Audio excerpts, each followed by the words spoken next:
Hello and welcome to another Save Your Books live streaming video. We are working on Emily of New Moon. Still, this is part 10, so you have a lot to catch up on if you want to watch the rest of it and how we got here. But we are going along. I'll be watching for chat. You guys can chat with me. And happy to be here on another Thursday morning. I made it. Let's see, what are we doing today? So we're going to talk about thread. What kind of thread do you use? Why? Things like that. Here's the book, so you can see what's going on. This is where we are so far. I repaired all the backs of the signatures using some Japanese tissue. And then the last thing I did last time, I seem to recall, was that I decided to get ahead of the hinge problem issue, what you do with hinges later. And so I attached a hinge before I was going to sew this as just a beginning strengthener for the hinge, because the hinge is the part that breaks so much, as we all know. Let's see here. I'm going to just trim that little extra off because I did a rough cut. It's just easier to trim it when it's on in some ways. Set that aside. Get the other side.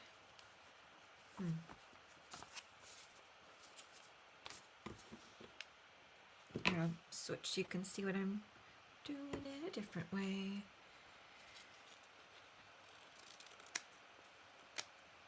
So I cut it like that, and then I change the angle.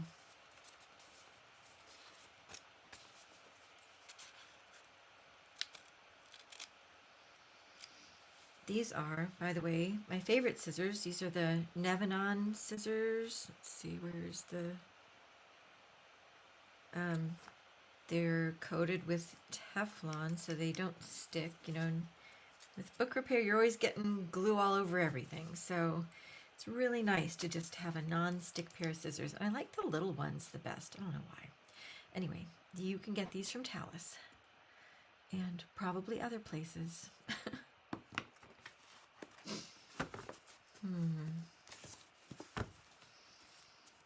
Okay, so as you can see, we have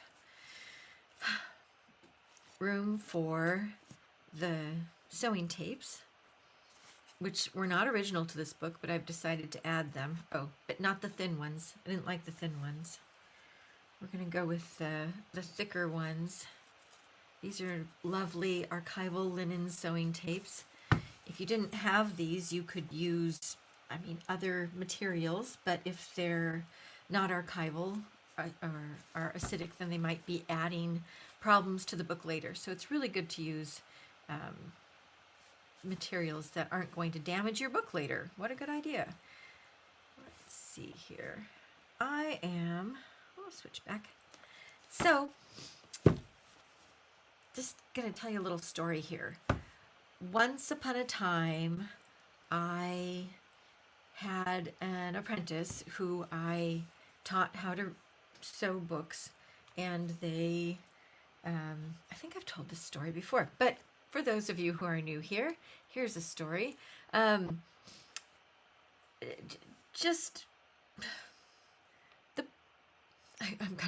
am not a good storyteller. I'm just telling you, it's like, I just want to skip to the end. The point of it is, make sure you don't sew your signatures in upside down. And I'm just going to show you, if I flip one of these around so it is upside down, can we tell that it is upside down? And you can see that the holes don't line up. So on a book like this, you're not going to have any trouble telling that it's upside down because the holes are very different.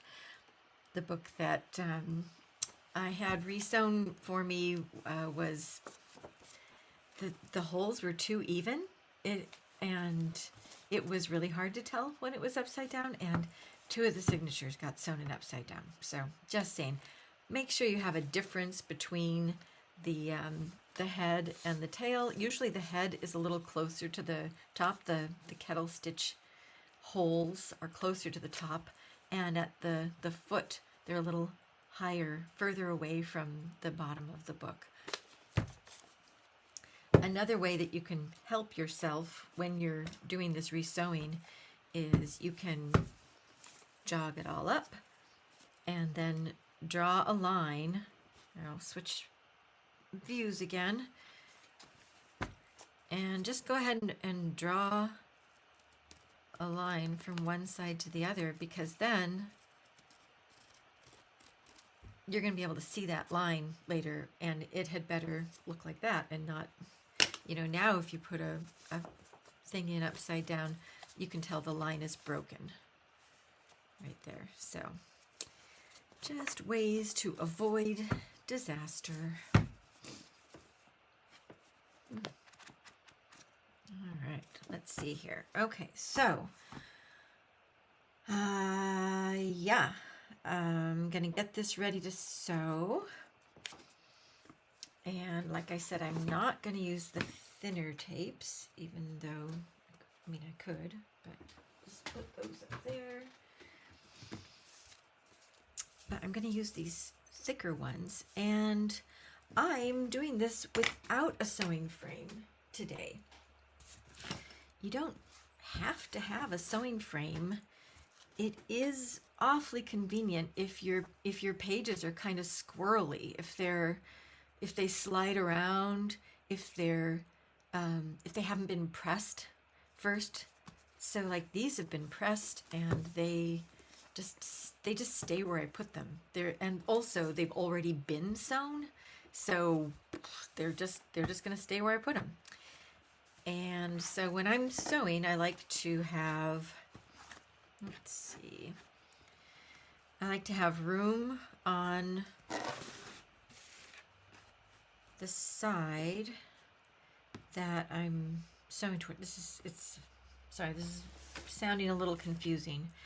I'm going to sew this by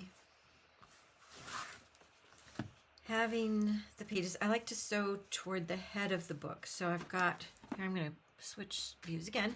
All right. So I'll just raise this up so you can see it a little better. Raise up the other side too. Why not? Rearrange. Okay. All right. So you need 2 boards that you're going to work with, or 2 spaces on your table you're going to work with. I like to work on boards that I know are clean, things like that. Here's the top part of the book, and I'm going to want the book to wind up being sewn over here. So here's the head of the book, and I'm going to need to make sure that the top edge is flat and square to the rest of the book. And you need to have something like a square. Here is literally what's called a square. It's like a footed square. It's got a little foot on it. So as you're going along, you're going to be able to go, yep, that's still square. I happen to have this other really cool metal block cube. I just like it better, so I'm going to use that. But you can literally use anything that is square at an angle there, and you can just bring that up there. So I'm kind of seeing where this is going to fit with the sewing. And you would do this even if you had a sewing frame, for sure. You have to make sure that that is that there's room for your square thing at the head of the book on your board. All right, so that said, now I'm going to flip my book, all of the pages except for the last page, and I'm going to start at the back and go toward the top of the book. So I just do that. It's like, now as I'm going, it's going to go, and so it's just the turning the page thing. You come up with your own method, whatever you like, to make sure that you're not sewing your signatures in upside down. Don't do that. I'm going to get another brick because this board is not supported very well. So I can show you what's going on. And this board is in the way. Let's move that over there.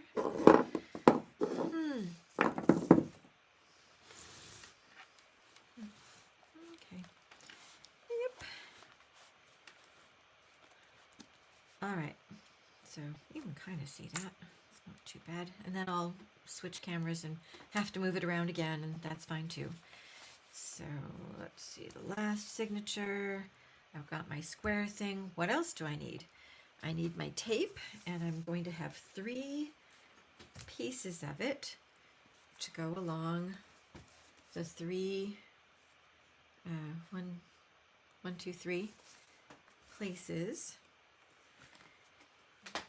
And I just need enough so that the tapes are going to stick out over the edges, both sides, by an inch and a half each side, maybe.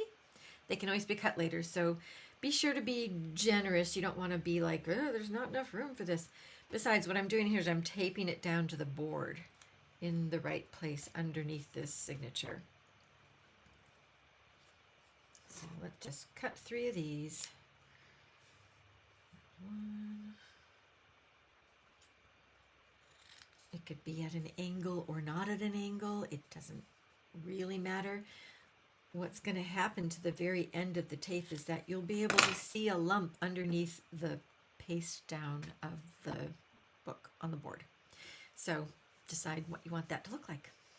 That could actually become a decorative element if you really were getting into that. All right. And, when I'm looking at this, I'm actually finding it hard to see where the tapes are supposed to go because it's just one. So I'm going to grab all of them and bring it over here. And I'll switch. Maybe we can see this. I don't know, because there's a whole angle issue. Yeah, I can turn it like that. Then you guys can see. All right, so with room for that, this one's going to go here. We'll just get started with one. That's got to go right there.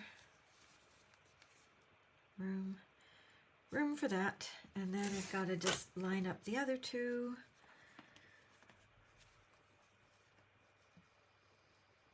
One at a time.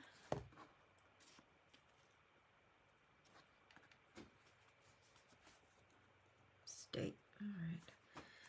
Yep, that looks good.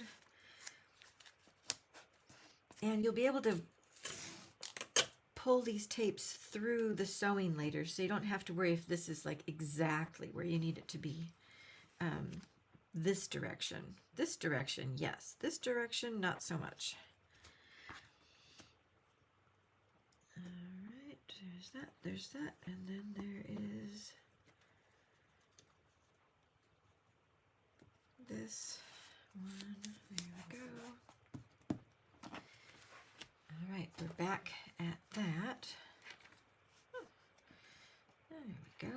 And now I can move all of these except for that final signature right here. And I'm going to be able to line this up with the board. That's really nice. So I know it's square to that. And then, well, here we are. We're ready for a needle and thread, right? So what about thread? Thread, there are some things. Oh, hi. MEFMTX. No idea how to pronounce that. Mefmtix. Anyway, hi. Nice you're here. Thanks for being here. All right, so I bought this thread sampler, and it was such a great thing to have. I love having this because I've always been confused by the, I mean, you can just see here, I'll show you. This is from Colophon Books. They sell book repair supplies. And these are linen threads. These are, let's see, the threads displayed on the other side of the sample card were manufactured for Colophon Book Arts in Lisburn, Northern Ireland by Barber Threads Limited. There we go. Wow. Yeah. Anyway, available from Colophon Book Arts. There you go. There's their information. I don't know if they still have the sample thing, but I love having this. So at the very top here we have what's called 16-3. And it's very thick. And what I like to note here is that the higher the number goes, this is 35-3. Here, I'll switch things so maybe you can see it a little closer up. So the 16-3 very thick. The 35-3 is much thinner. That looks kind of close to what I'm actually looking for. And the 43 is even thinner. So 40 and then 3. And so you're back to 18 and 5. So that's really thick. And it's just kind of, you need to know what thickness of thread to use for your sewing.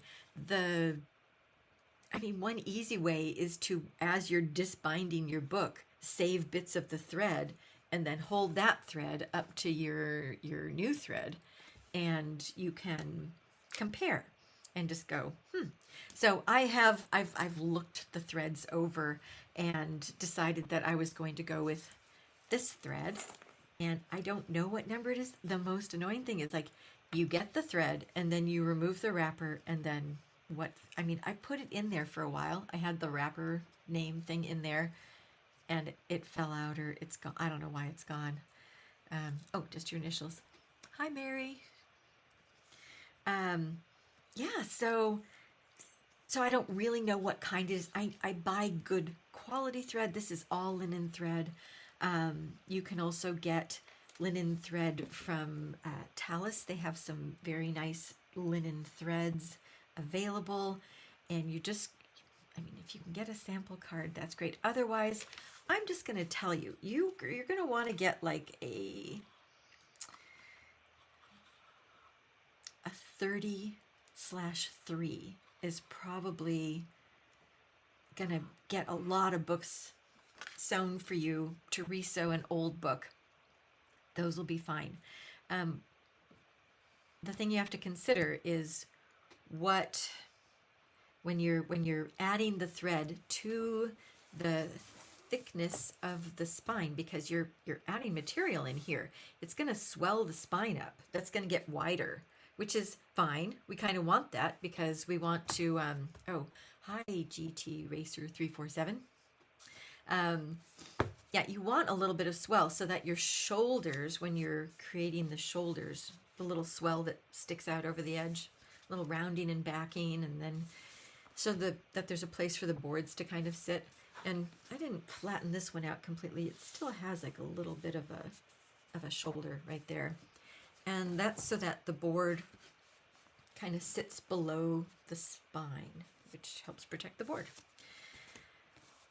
Right, so back to, I'm getting confused. Where does this go? Does this go like this? I don't know. Yeah, like that. Great.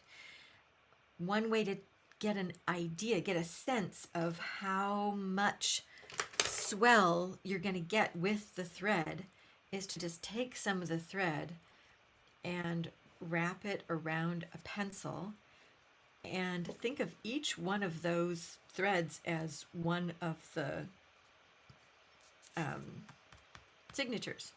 So you're like, I'm adding, this much swell to the book with all of that. However, if your paper is very soft, you're not actually adding that much swell because this gets absorbed into the softness of the paper. But if your paper's really hard, so it's like it's a key, it's a clue, but it's not exact. I could wrap this around 20 times and go, yeah, that's, that's going to be, 20 and I'm going to get that much extra thickness, but that's not true. I think it's more like, you do that and you go, okay, but the page is going to absorb it. And so this is just a clue to give you an idea of like, oh, this thread is really thick. And then if you wrapped a much thicker thread, oh, I've got this one. This one's super thick. And you do the same amount, you're going to be like, oh, whoa, that's way wider. This would add so much swell. I'd have to knock it down, which is actually a term, knocking it down. But I don't want to do that. If you do that, you can actually, break older brittle paper. That's not a good idea. So anyway, we're gonna stick with the thread that I chose, based on the old thread. Uh-oh, look, it's got a knot starting already. You have to be so careful when you're handling thread to avoid creating new knots that you don't want. So there we go. That's about that. And another thing, if you're doing restoration, these threads are pretty white. They're new, and they don't have. Oh, hi, Elena. It doesn't have any tint to it, and many times when I'm trying to resew, an antique book, resewing the book binding, sometimes I'll tint the threads. I'll cut my threads.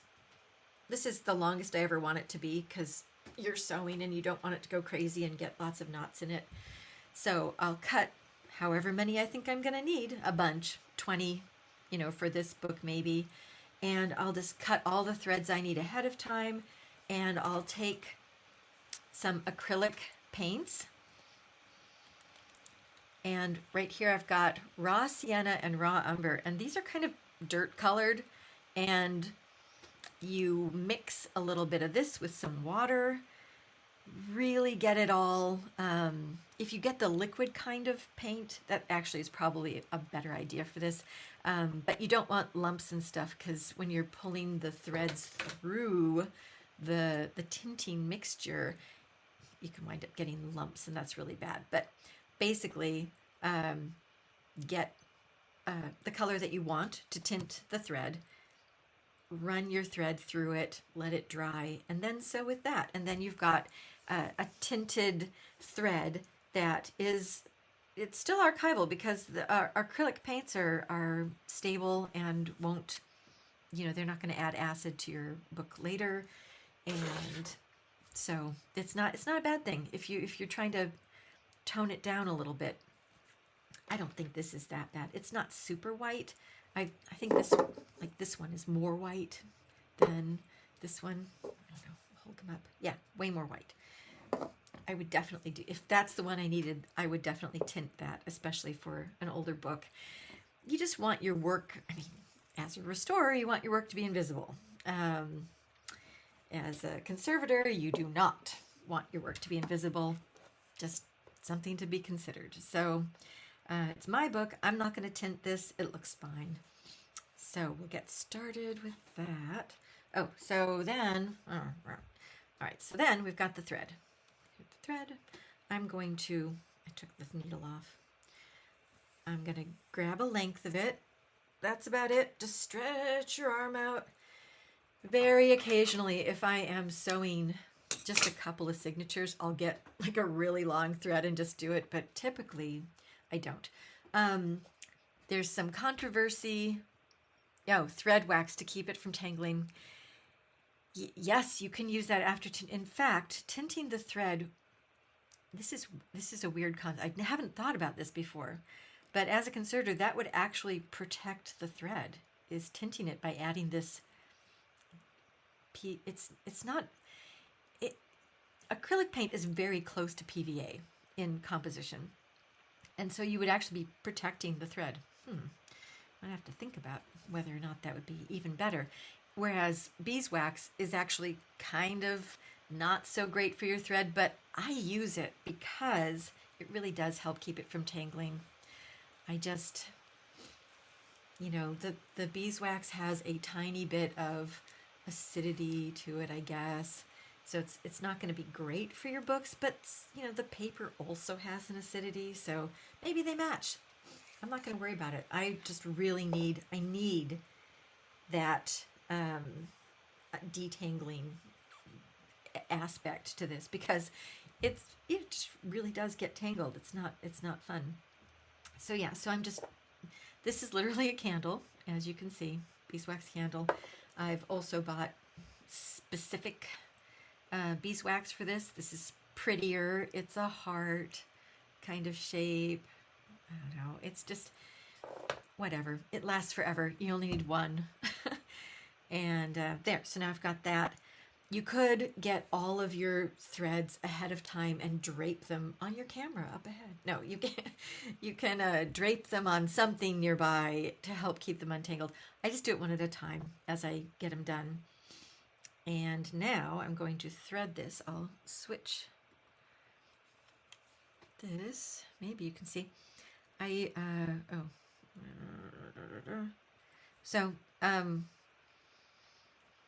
To help get the thread through the eye of the needle. Oh, and speaking of needles, where do we get our needles? These are basically darning needles are what you want, or bookbinder needles specifically.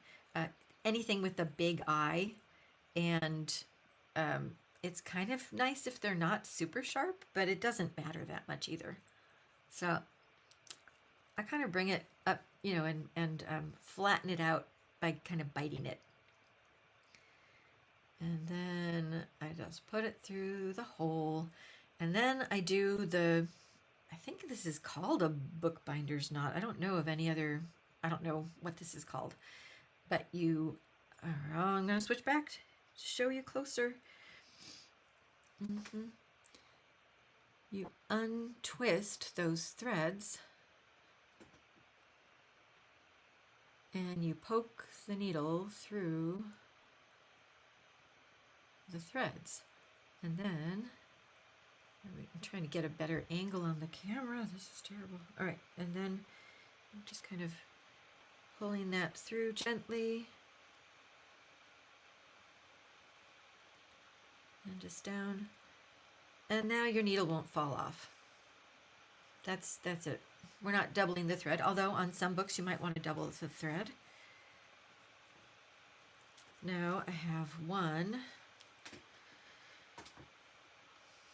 Oh, and because I added this layer of tissue here, I actually have to go back in here and poke the holes so I can see them.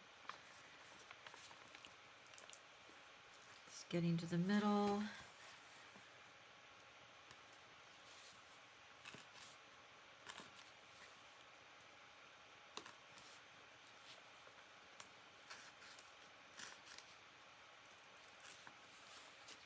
That's just poking right through there.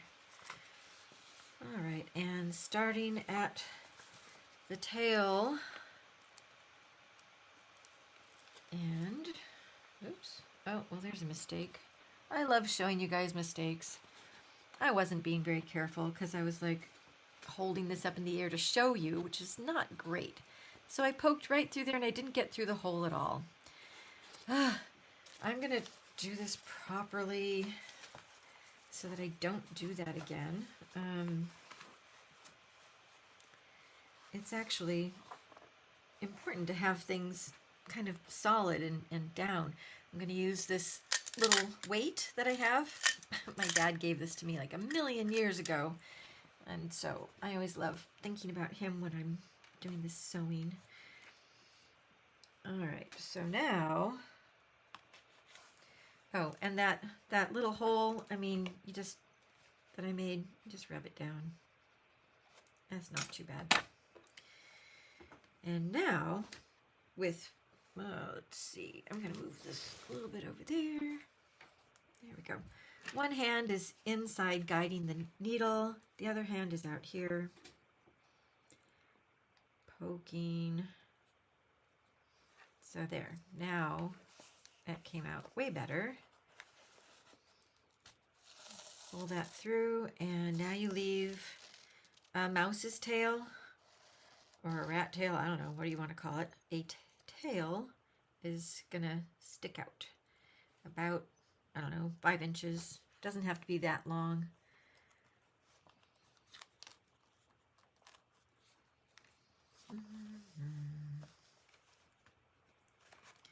This is where I'm starting to go, okay, right, line this up.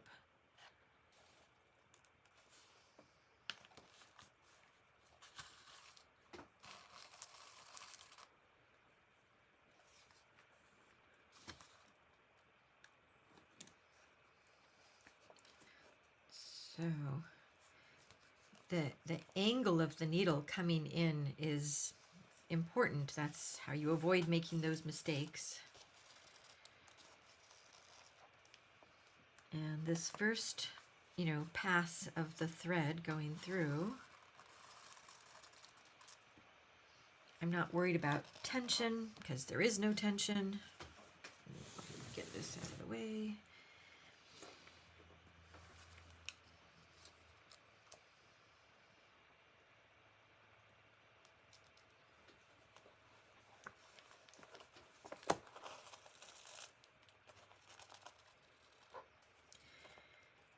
And with this sewing on tapes, it's just in and out of the holes and keep going along.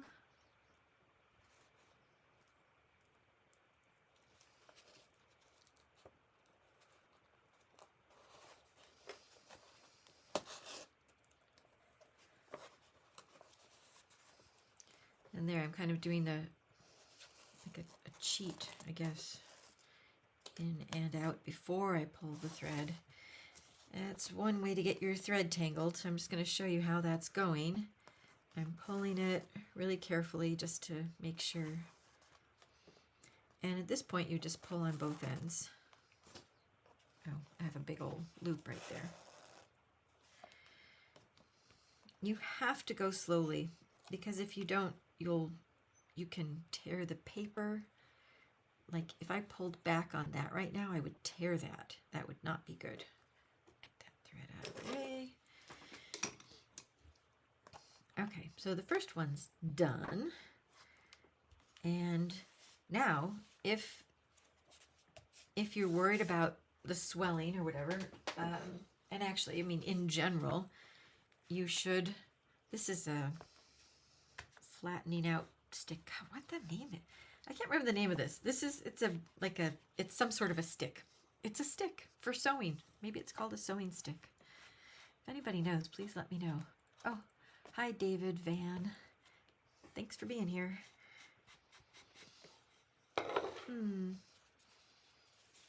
Okay, there's that. And then we'll flip the next one over and I have to find the middle, of course. And there's the middle.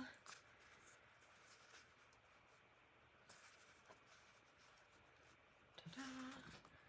Put my little weight in there.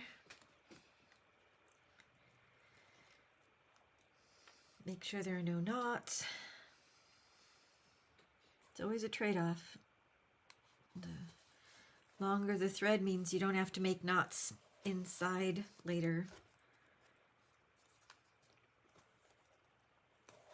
But you might make accidental knots. All right, I've connected this signature to that signature. And I'm just gently pulling. I don't want to pull that tight, really. Okay, and now we're at this point. This is where a sewing frame, like the Jeff Peachy no-key sewing frame, which I actually really like, comes in handy because they're flopping down here and they're kind of in the way. You just have to get them out of the way. Find your, the very corner. Oh, do not sew through the thread. It's so bad. Whatever you can do to get it through so you're not sewing the thread. And then back in. This catching up of the thread is totally optional. You don't have to do that, but I really love the way it looks. It's kind of how I fell in love with, you know, book restoration, book sewing, book creation, is that I saw these, I saw books being sewn or re-sewn, and all of the tapes had been caught up like that, and it made such a pretty pattern. It was just like, what is that? I want to do that. And of course there are some books you can make where this sewing pattern is exposed. Okay, so now I've hit, this is far enough now where I'm not too scared to just pull this a little bit. And now that noise, that's the noise you want. It should be a little musical. It should feel like you're creating a little book instrument.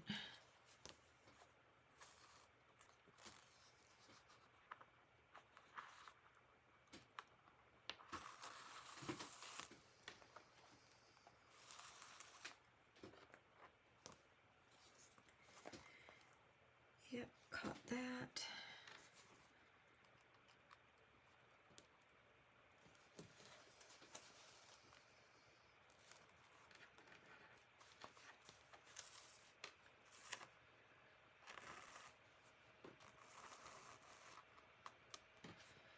All right, so now I've got all the way down and all the way back, caught all of the tapes, and now's my chance to check the tension. You could check the tension in the bottom, but really I made sure there were no big loops. And so as long as I'm checking this one, then that's feeling pretty good. Now you can do your knot, and it's just a knot. Doesn't really matter. And don't go crazy. Don't make it, don't tie it 6 times or something. It won't matter. I do tie it twice though, because I don't want it to come out. And that's loose because that's my loose thread. But so that's going along. And yeah, so that one's good. And then you would use your stick if it was really, you know, what's the word? Like, if things weren't feeling flat to the way you want them. Oh, here's a good thing to show you guys. Let's see. Do you see how this is kind of squished together at this end, and then it's puffier here, and then that one's not as squished, but that one's it's a little squished. That is something to be avoided. We don't want pinched ends. We want it even all the way along. And so I'm going to have to watch that on my next one. And something that I'll do to help prevent that is, before I tie the next knot, is I'll keep this between the signatures. I'll like put something in between so that it holds that space. All right, we got 2 of these, and see, because it's taped down, it doesn't fall off. And you can start to see the pattern there a little bit. And so now I've got a knot, and now we'll go to the next one.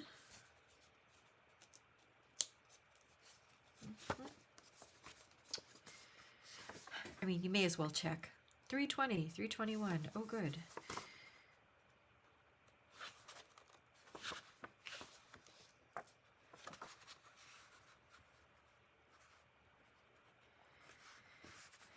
And because the sewing is not so perfectly tight, if you get to the end of it all and it's a little bit off, you can still jog it to the head, but not by much. So you're still working to approximate everything. And I'm looking at all the edges to make sure it's still looking good.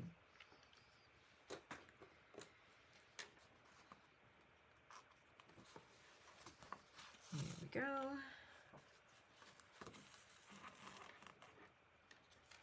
All right, maybe I'll just, so now I'm catching just the thread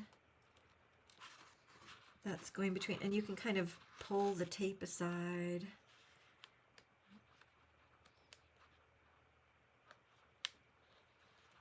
And if you wiggle the needle, you can make sure that you didn't by accident pierce that thread. You don't want to do, because the only way to undo that is to go back, unsew everything, and come back and redo it.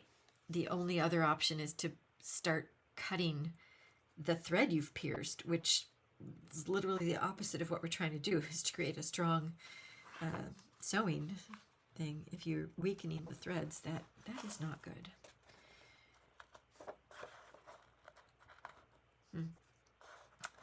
As I'm sewing inside here, I'm noticing some old glue still sticking in the holes there, so kind of just pull that out.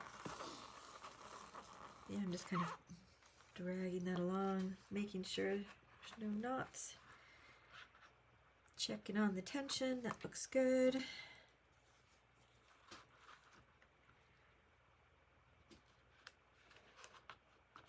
Yep. And then, ooh, that would have caused a knot. Don't do that.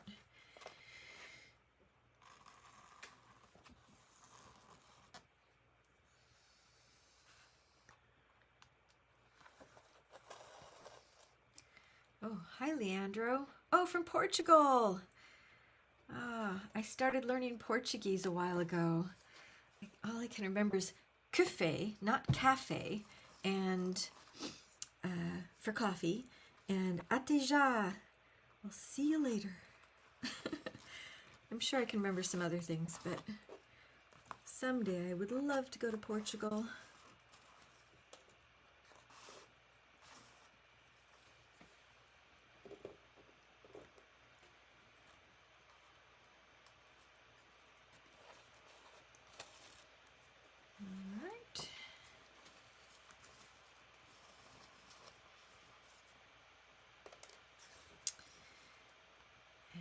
I actually made a video recently resewing a book that I'm gonna have up on my website one of these days, and it shows from the inside as well. It kind of goes back and forth, so that's a good way. All right, so now we're at the very first kettle stitch, which is kind of like the different stitch. Here we just did a granny knot, and on this end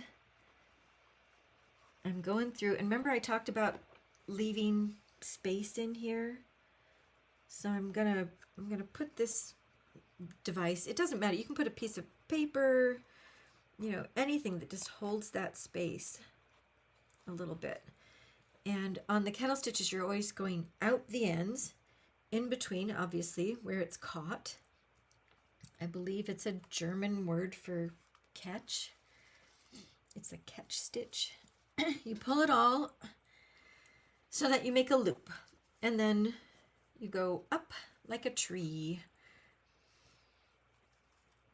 And I'm kind of getting it all ready, and then I will pull that, double checking the tension, getting my snap, and once I know that's right and I've got this in place, I didn't really need it in place until just now, but here we go. Now I can pull that, and I can give it a little bit of a tug without worrying that I'm tightening this too much by having that spacer in there. And that's what we do. All right, so now, yep, nice and snappy. Get to the next one, and you may as well check the page numbers, 304, 305, those go together.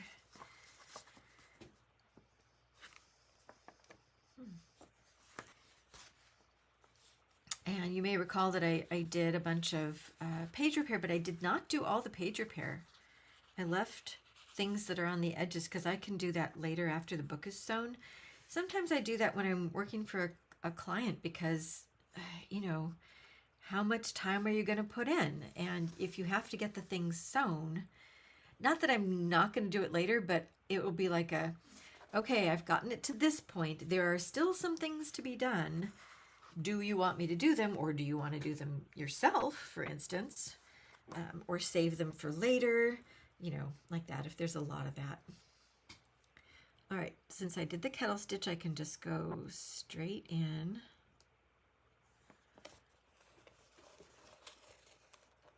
And back out. And pull this aside.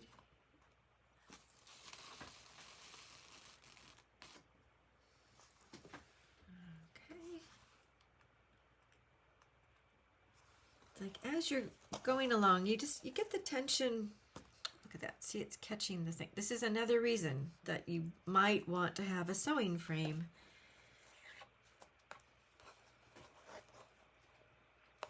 My teacher, David Weinstein, who's in North Hollywood, California, he said that the very first time he sewed a book, he used a chair as his sewing frame. He put the chair up on his desk and, you know, attached the tapes to the table and then up to the chair. So just to point out, it's like it doesn't matter what you attach the tapes to, as long as you're, you know, if you want them out of your way, that's the point. You can see how floppy these are.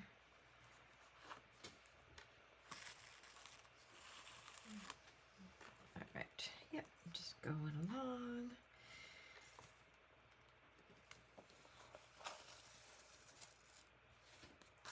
Okay, now I can kind of give that a little tug.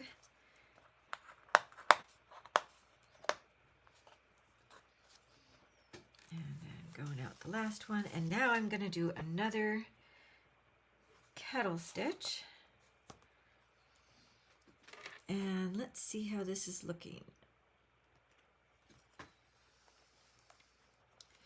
Yeah, I'm seeing another pinch over here, so I'm going to get the loop ready. Prepare the loop. Prepare the needle coming up like a tree.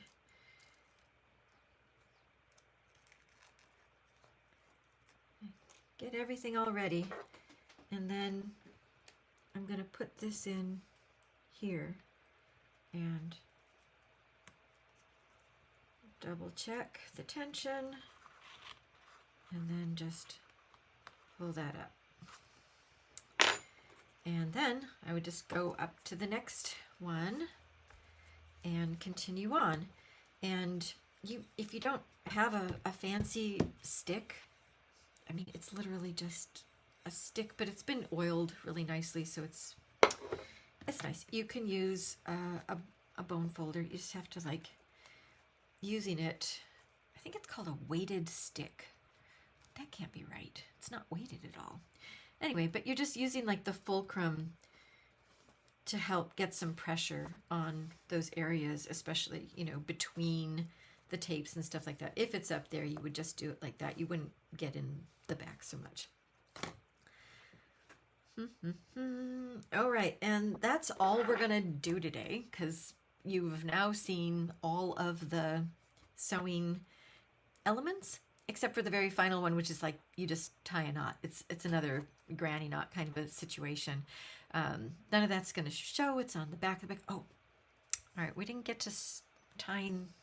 I think that's gonna have to be next week. So we're going to do a how to tie on a new thread when this thread has run out, and I'll show you the knot for that.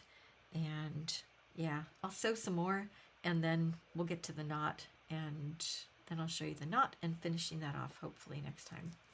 So anyway, thanks for being here. Don't forget that the best way to support a creative endeavor is to tell a friend. And if you feel like it, subscribe. If you want to become a member, you literally are buying me a cup of coffee. I appreciate that. And meanwhile, always know that there's more stuff on the Save Your Books website, so come over there. But yeah, thanks for being here. Really appreciate you guys. Take care.